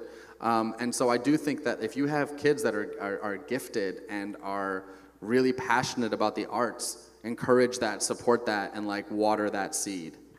I just want to add, with regards to the industry, and you two know this, I don't have to tell you, that we can't wait for Hollywood to wake up and say, I want to create a great Zoroastrian character or a sitcom or a drama. We have to create our own content for the industry to really see us the way we should be seen. I know it's easier said than done, but really we're going to get there when we create our own content. Otherwise, we're sort of in a damage control space where you're having to get fired because you spoke up, or you're telling your manager you're not going to do certain roles. Until we're in the driver's seat, we're still kind of navigating it, with one hand tied behind our back. So I'm thinking creating our own content, opening up production companies is really the way to go, in my opinion. Because seriously, otherwise it's going to take another 100 years. I don't know. Don't quote me on the 100 years, but it's going to take a long time. Yeah. Did you have something to add to that, Behzad? Okay, well, since you guys brought up this point of creating your own content, to what extent, or like at what point really, do you think that representation just becomes tokenization, like ensuring that there is a person of color, a woman, an LGBTQ person on the show, which like would increase viewership because there would be someone that like folks around the world could identify to. Do you guys see creating our own content as the way of overcoming that? Yeah, because I think the way to fight tokenization is to give a person power. You have a token when a token has no power. So a token is, there's the one black person in the show with an all-white writer's room and an all-white production staff and an all-white network written for an all-white audience. That's a token. But when you have people of color in positions of power in the writer's room, in the director's chair, in the cinematography, in the editing lab, in the marketing department, and what communities they're marketing the show to. Once you do that, once it's a full picture, that's no longer a token. Now it's a package. And so when you create your own content, usually the creators are more in tune with that type of thing. For example, with the show I'm working on creating now, and I heard you say earlier that you help connect people to showrunners and stuff, so I'd love to talk to you on Tuesday. You know, with the show I'm creating now, I wouldn't allow that. I wouldn't, and I would have the power to not allow that. In any show I've worked on now, I have never had the power to change things that I've never had the power. I've had the ability to say, no, I won't do that because it's my face, like Nazneen said. I've had that power, but I've never had the ability to then hire somebody. I've never had the power to then empower another artist to tell their story. I've never had the power to let an actor cast themselves and give themselves a name. I've never had that power. But if I create my own content, now I do have the power. Now I'm in control of the narrative, and so that's the goal. No, go ahead and then I'll comment. I think, you know, the idea of being like the token or the prop on a show because you're ethnic and you sort of check a box is evident, absolutely. You know, 100%. Every show, I think like 2 pilot seasons ago, every pilot had like an East Indian woman in it, you know, playing a doctor or something like that. And I think that is, rather than looking at something as something negative, like, oh my God, I'm a token or a prop, you have to seize that opportunity and be like, okay, I'm gonna take this and I'm gonna turn it around. I'm gonna use it to my advantage. I'm gonna portray the person I'm gonna portray, because they cast you to be in it, right? For your reasons. So now you're gonna bring as much integrity and authenticity to the role as you can.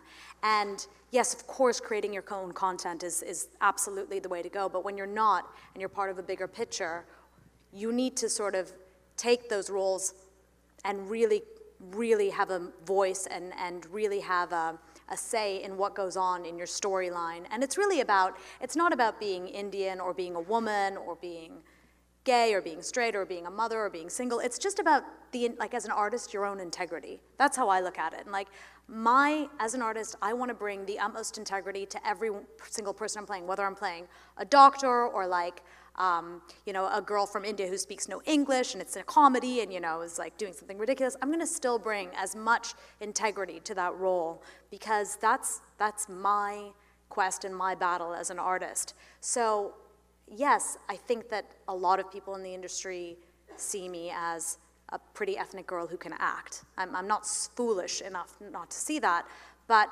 once they hire me, they know they have a lot more because I don't shut up. And I think that that's really important. Yeah, and I hope you never do. No, absolutely not. That's That's my husband.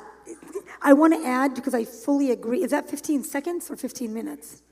Yeah, no, real quick, just I agree with you wholeheartedly, because it's not all or nothing, Bida, it's all of the above. And so the tokenism issue is very important.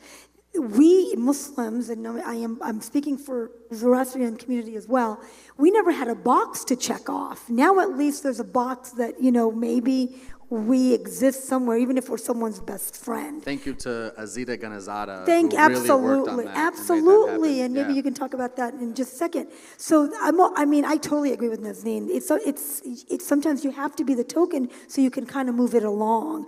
I'll tell you, the LGBTQ community, 40 years ago, 50 years ago, if you study television, there was a best friend watering the lawn somewhere. And then it just grew from there. I went and saw Spider-Man Homecoming, yeah, it was awesome. A recurring Muslim character in all the scenes, like so many scenes, not one speaking line. I was so excited to see it, but she didn't say one word in the whole movie. Do you remember seeing her? Yeah, right? But I was excited to see her visual. The funny Indian dude. He was awesome. He was awesome. But I'm just saying, I'll take it now. I'll take it because I know that's not where we're going to end up. That's going to move the needles to something else. Rami, on Hulu's Rami, the community split on where to land on Rami because of all the sects. But you know what? He's cracking the door open for other shows. So it's all of the above. It's everything. And so I just want to tell you how much I agree with that. I'm not a fan of tokenism, but I don't encourage anyone to say no because it's a token role. Did you have something you wanted to? Okay. Well, then can you briefly talk a little bit about the show, like the sitcom with the Zoroastrian family? You've mentioned it a few times now, especially when talking about creating your own content. Can you talk a little bit about that? At 28, so as a fully formed adult several years ago, learned the truth about my family history. My grandfather was Khurshid Abu in Ahmedabad and Bombay, and my grandfather, my mother's side, is the Karanjia family who does Parsi comedies in Surat. And so I learned the truth about my family and how my parents got here and got to the story, and I thought, wow, this is a story worth telling. And it's a story filled with drama and all kinds of great stuff. So I started working on telling this show, and at first I was not going to include the fact that they were Zoroastrian. I was going to tell the story of them as humans. And then I started thinking about it and this sort of the things we've been talking about in this panel, and I was like, no, like if it's a Zoroastrian family, then Americans on Netflix or Hulu or Amazon watching this thing will see this American family, because they're an American family. I'm an American. I was born here. I'm a U.S. citizen, so I'm an American. So this American family that happens to be Zoroastrian, and maybe they can learn about it, and maybe it can spark knowledge, and maybe it can increase awareness, and maybe it can increase relatability. Oh my God, that dude's funny. He's Zoroastrian. You know what I mean? Learning about it was something I really wanted to happen. So we've done pretty well. We have producers, a group named Artists First and Principado Young. They're the same people who created Blackish and Grownish and those shows. And we have an amazing writer named Marcus Gardley. He's a queer African-American man who writes the show The Shy, and Tales of the City and other things. So we have a writer, we have a great producer, and we're working on getting it to distribution. And that's hard because a lot of those people are straight, older white men who they're the gatekeepers to getting into Netflix or Amazon or Hulu. It's so funny. We pitched to this production company named A24. They're fantastic. Fantastic company. And they loved our project, but they already had Rami. But they need more Ramis. Sure, and they need Bazads. I agree, but, we lost out. No, you didn't. Just keep at it. With A24 is what I mean. It's like it felt like there was one. Like we did it. Like we did our Rami. So now it's like cool. So now I need where's the Bezad for the Rami for Netflix or for Amazon or for Hulu? We have to try other things because it's difficult. And that was the response we got. Hey, we got Rami. I know, but we can't let them settle on that. I know we want to go to Q&A, but we cannot. They have to be held accountable for that. So they need your show. I agree. And so but yeah, I mean, that's a larger their loss. Yeah, it is their loss, but I mean, that's the mentality in the industry. That's where the tokenism becomes the problem. That we got Rami.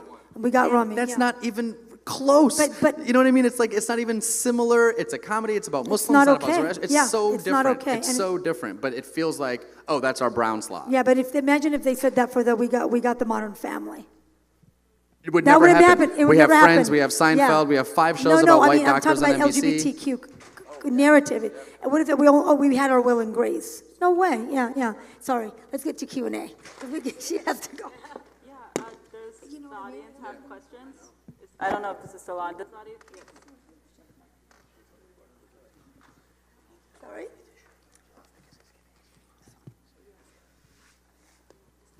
Hi guys, my name is Ava. So I grew up in India, New Zealand, and now I'm in Texas.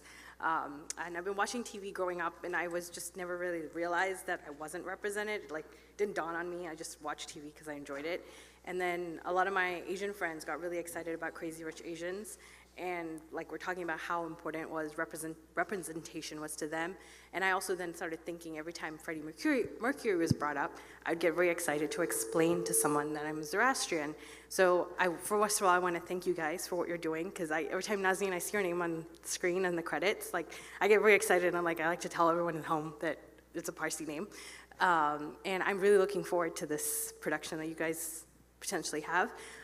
All of the work that you guys are doing with representation really is important, and I just want to say that it didn't dawn on me until like later in life, like I'm in my early 30s.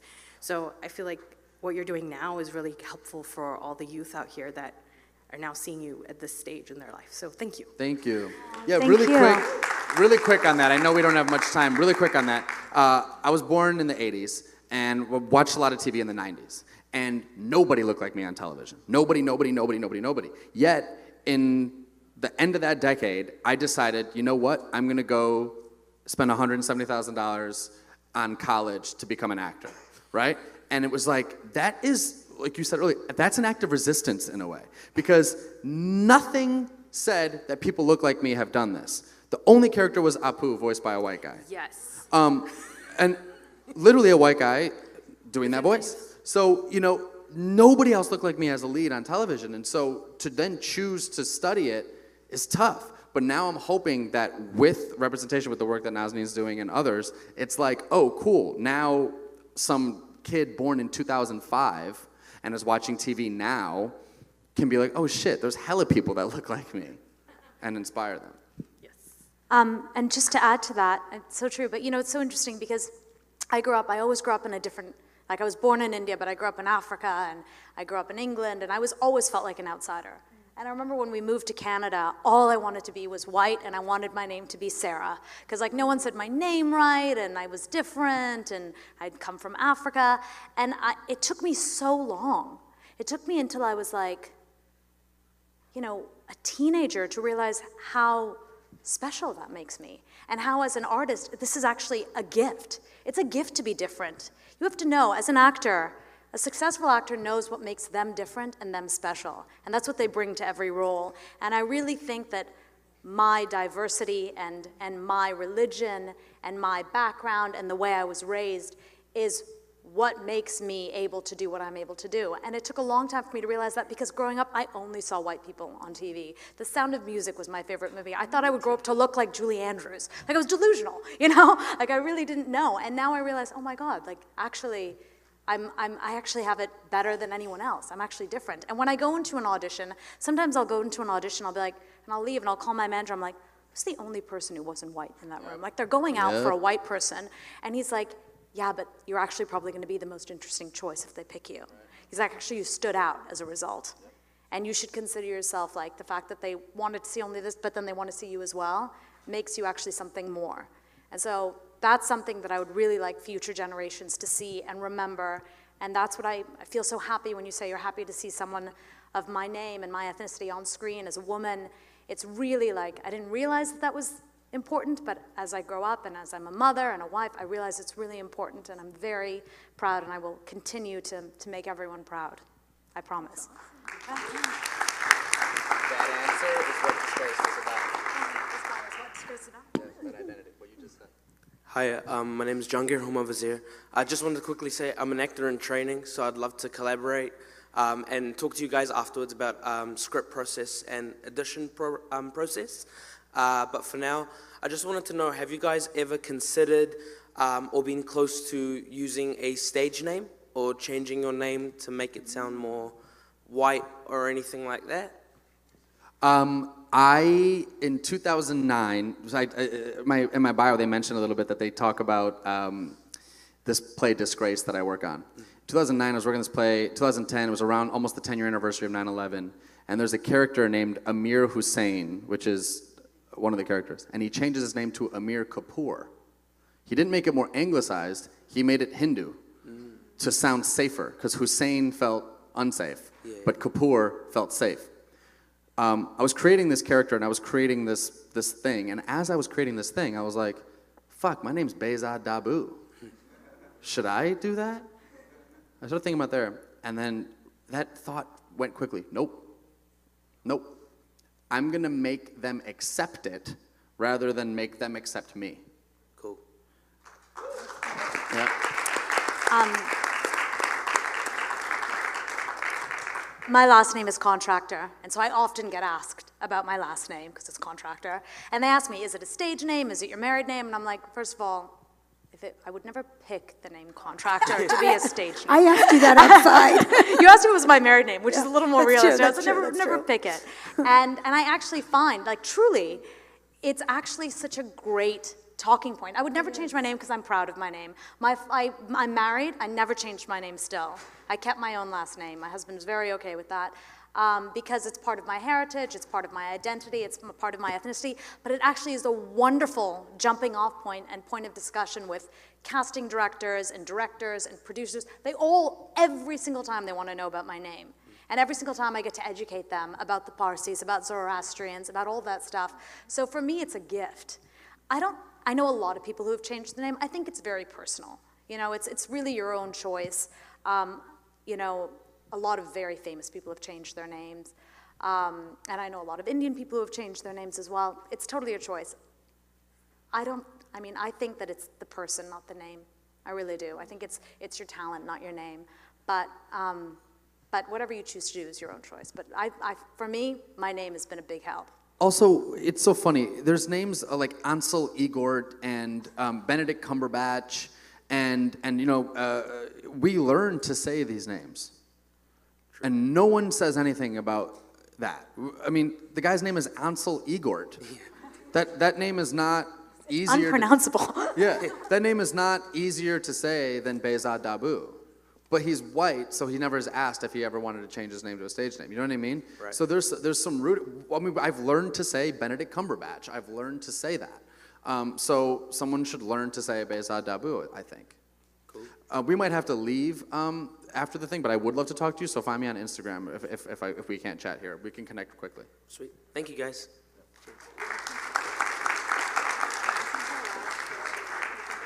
Hello, my name is Rayo. I'm a working actor living in London at the moment. And it's interesting, diversity is on the rise in London, England, but America is much more progressive at the moment compared to England. It's still, you have a token Asian and the whole writing team is white, the directors are white. And recently the BBC bought a script from an Asian family, an Asian man, it was an Asian family, and they converted it all to white. They bought the script and then they changed all the characters to white. So it's still a going on issue we're fighting with equity. Wasn't there a show there that was controversial too because it showed a woman in a hijab blowing a bunch of things up at the end of the show? It was like some a Bodyguard.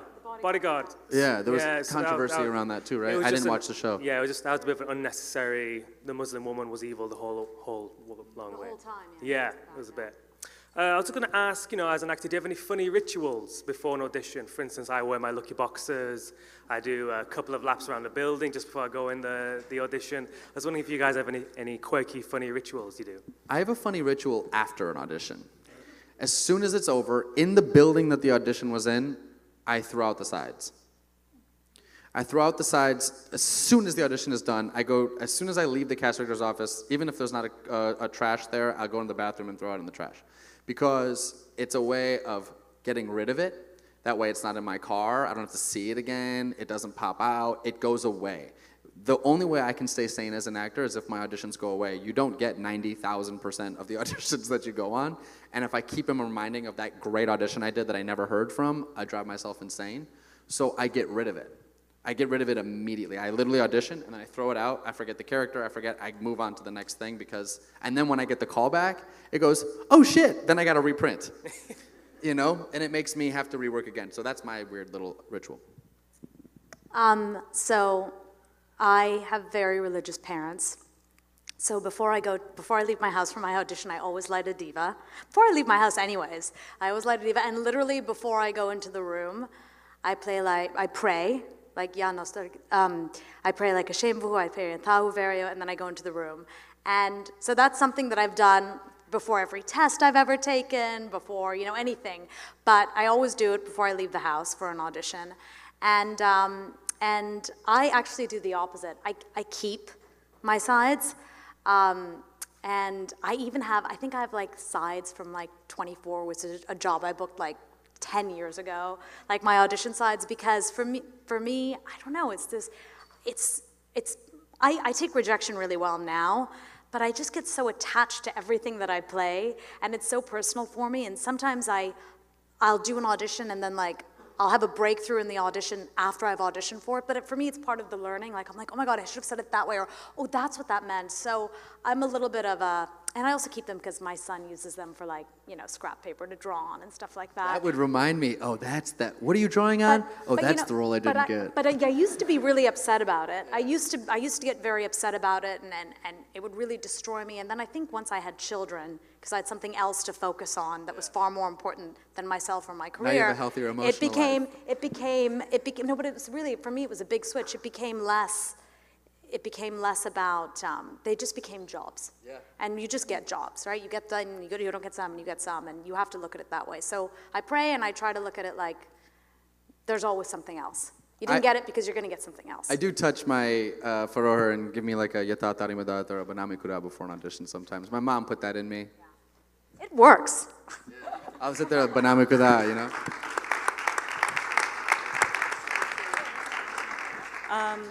So end of the questioning time, because our panelists do have to leave to celebrate the 4th of July. But if anybody would like to connect with them at the end of the panel, please feel free. I think they'll be here for a few minutes, right? I can stay for a few more minutes. Yep. Great. So thank you again to our panelists for a really great time, and for all of you for coming. Thank you. You guys were amazing. Thank you so much. This is awesome. Anything but growing up. Please join me in thanking them one more time. There you go.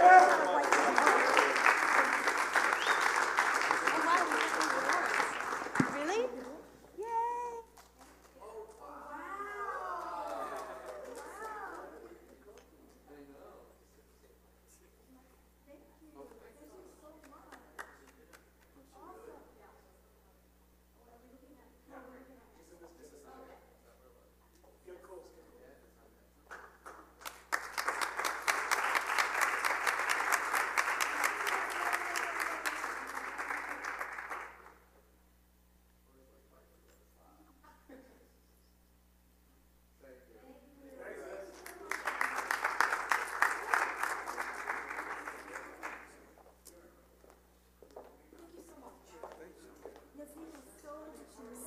So just a couple of quick housekeeping things before I let you guys go to lunch. Lunch will be served upstairs on the patio again like it was yesterday. Also, you should try and sit with the people from your caucus groups from the group on Monday, because we'll be having the end of the caucus session today after lunch. So come prepared, talk to your groups, regroup, figure out what you're going to do, and come ready to discuss after lunch. And then also, for the people going on the cruise today, start gathering around in the lobby at 2:30. We are going to be meeting there at 2:30, and the buses will leave right at 3. So see you all then. Thank you.